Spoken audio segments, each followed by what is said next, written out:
Hello and welcome to Round Robin. I'm your host, Robin McCormick with the City of Hampton. And today we're going to meet the new director of the library, Neva White, and learn what's in store over there. Welcome, Neva. Thank you for having me today, Robin. I'm really happy to be here. Oh, it's good to talk to you. You've been here for long enough now to have your feet on the ground and know what you're doing.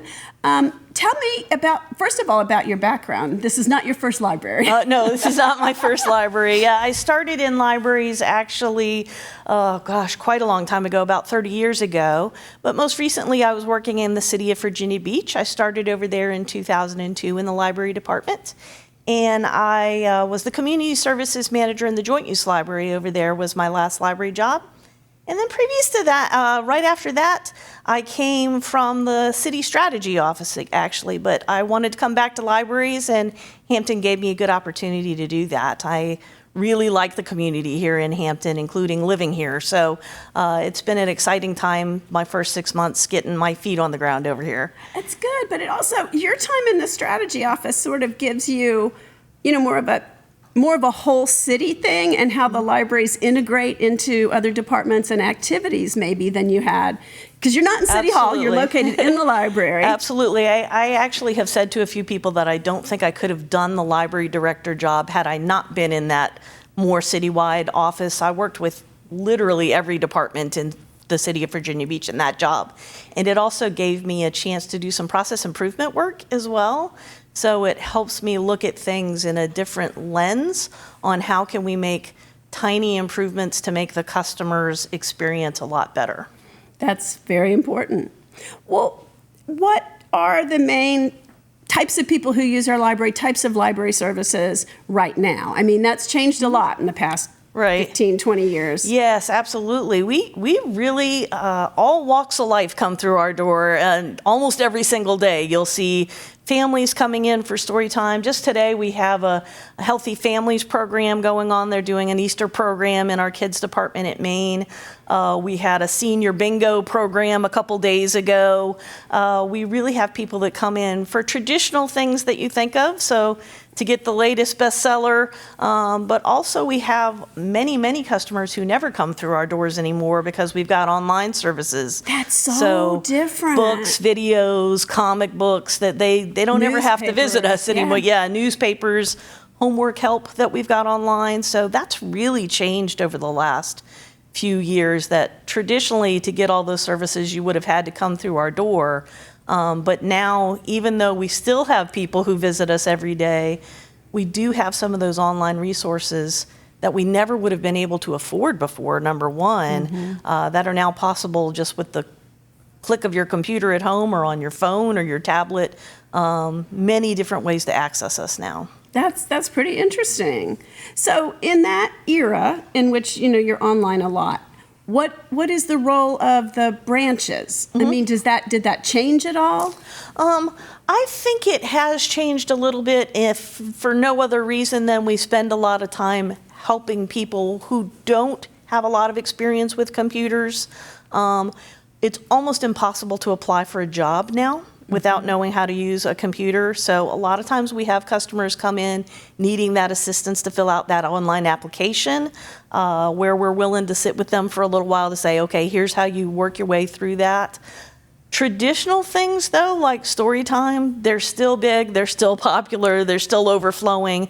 So some of that traditional thing that you would have thought before, but also taking things a little deeper. So doing some STEM programming in some cases where we're really going along with what they're learning in school, but maybe giving them a better hands-on experience that schools sometimes don't even have time to do now. So it's almost like an after-school club that you can do to help with the curriculum, but also to give them some fun opportunities to learn science in a easy and fun way as well. Well, that's sort of what I was thinking, is that they're community resources as much as they are libraries. Yes, absolutely. They're helping their neighborhood in the big sense of the word. Even in some cases, just for having a space for people to come meet together.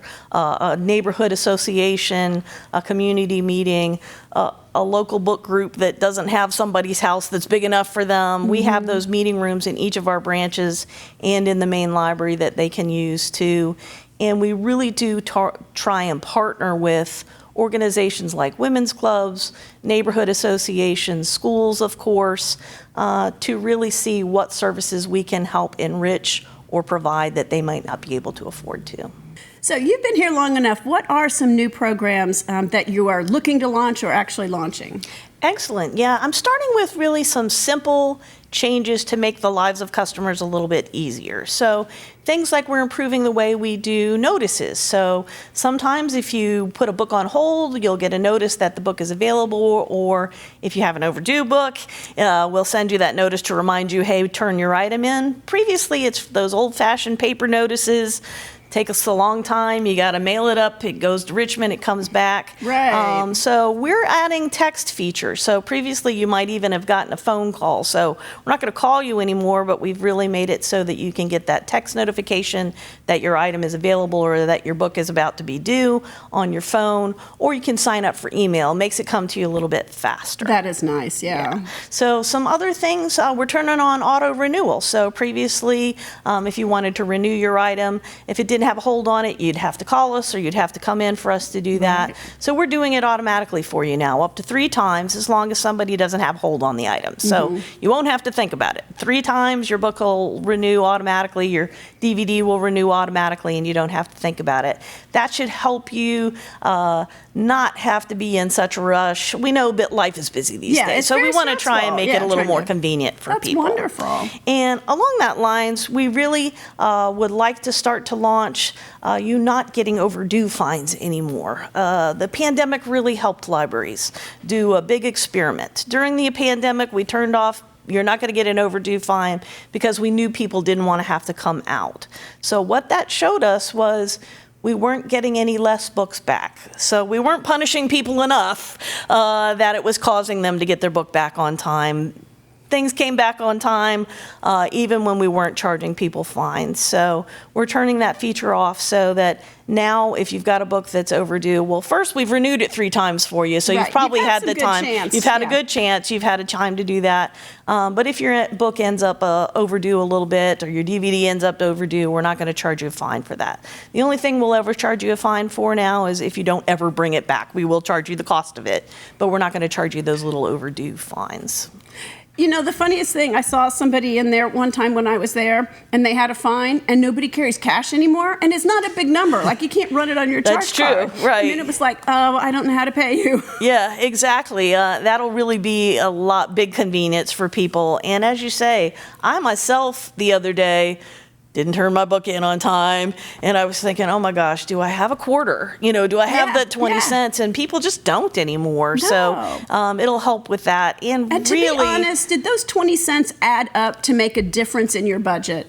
No, it didn't. It really didn't. And that really was one of the things that we looked at, is how much money are we even making? And really, I mean, think about it yourself. You're not, probably 20 cents isn't going to break you. Right. But the fact of the matter is, for some families, especially if they have multiple kids, it's more than 20 cents. They've checked out 10 items on every card, and it really could make the difference in a lower income family. We didn't want that to become a barrier, because that sometimes is, I have noticed, I've actually heard families say, no, I don't want you to have your own library card because I don't want to have to worry about those overdue fines. We want to take away their, right. They can, and we want to take away that barrier. We want to make sure that kids are getting library cards and checking things out, and that families are reading together, and that adults who are older are not having to put the burden to buy books on themselves. Mm-hmm. So we wanted to take away that barrier to people. That's really wonderful, because also, like, yeah, it's sort of like, can I return it today, or do I have time? Do I have change? Right. But it's also like embarrassing to walk in and like, I'm sorry, I failed to read my book on time. I have to face you and talk to you and give you my money. Absolutely. And so it probably streamlines the work processes too. It makes it easier on the customer. It also makes it easier on the staff. Mm-hmm. It is sometimes hard to look somebody in the face who you know might be struggling in other ways, right, to say, hey, you owe us this money. And really, as you say, we weren't making enough money. It wasn't a stopper for some people, but it was stopping the people that it mattered the most. Yeah. And we wanted to just take it away. Right. That's great. do other libraries do this? Like, is this a trend, or are you really kind of? It is a trend actually in the whole country, believe it or not. That was one of the things when I was trying to make the pitch, because of course City Council had to approve that. That was one of the things I did was go, okay, who around us is fine free? Almost all the Hampton Roads libraries have at least taken fines away for kids. Because kids check out a lot of books. Yes, You can they go sure through do. A kid's book pretty quick. They sure do. I mean, a lot of families will check out the as you say, you can go through Yeah. 5 books for a kid a day. So they'll do that. And then nationally, it's a trend. And it really was the chance for libraries often have kind of played with that idea, but didn't want to take the risk. But we had to take the risk during Right. the You had a pandemic. real life test to see you had how to it be more worked. human for customers to say, I'm not going to make you come to the library. Keep your book. I'm not going to charge you an overdue fine. And what we really saw was it didn't stop anybody from bringing things back. So why not get rid of it? That's great. Well, you must have, that's like enough right there, but you might have other ideas. What else is going on? Well, we would really like to make it easier for Hampton Public School students to have access to our online materials without the need to come into a library with their parent to get them a card. So we've been working with Hampton Public Schools, and we're probably going to be able to input their cards using their student number. So they won't even have to have a library card. They'll use their student number that they use for school, for things like lunch and things like that. Right. We'll input them, and that will give them access to our online resources. And some of those things are like homework help 24/7.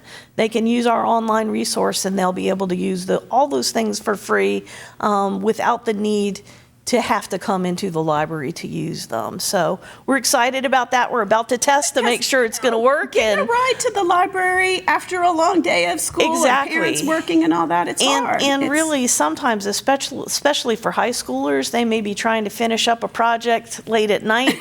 We're not open. Who would do that at 2 in the morning? I Okay. certainly was not that kind of person that No. waited till the last minute, but I sure know I would have liked to have had access to some online reference materials at midnight if I needed it. Yeah. It really gives them a chance. It opens the library 24 hours a day by doing that.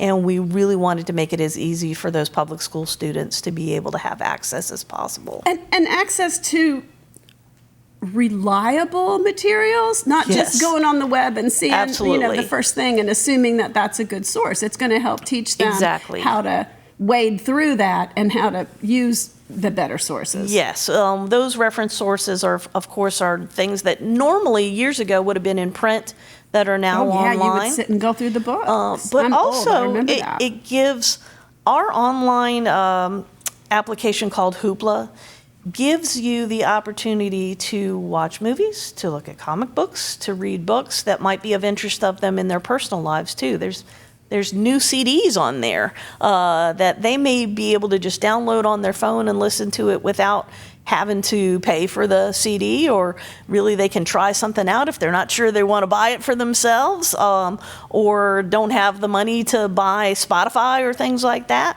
Gives them opportunity to do things for their personal life as well. I think people forget or aren't acquainted with all the resources that the library has for free. I mean, oh my gosh, you can do so much. Really, anything you think of traditionally, you can now do online, but also we are really trying to be more of a community resource for your leisure time too. Let's face it, going to the movies is expensive. If we can provide you some entertainment for yourself or your family at no cost, I think I'd rather spend my money on other things than Exactly. some of those items. And I really think the library of today isn't the library that your grandma had, and really you're doing fun things as an adult even. We offer some adult crafting programs, for example. I've seen some of those. Some things that you might have to, if you went and did it at a paint and sip or whatever, it's going to cost you a little bit of money. For us, it's free. We're providing the materials and providing the expert to help you do those sorts of things. That's wonderful. That's very exciting. As soon as I have time to go back to crafting, I'm going to do that. Well, Neva, we need to wrap up, but is there anything else you want to mention that is on the horizon or that you all are doing? Well, we're hoping to open up essentially some maker programs for kids and adults, so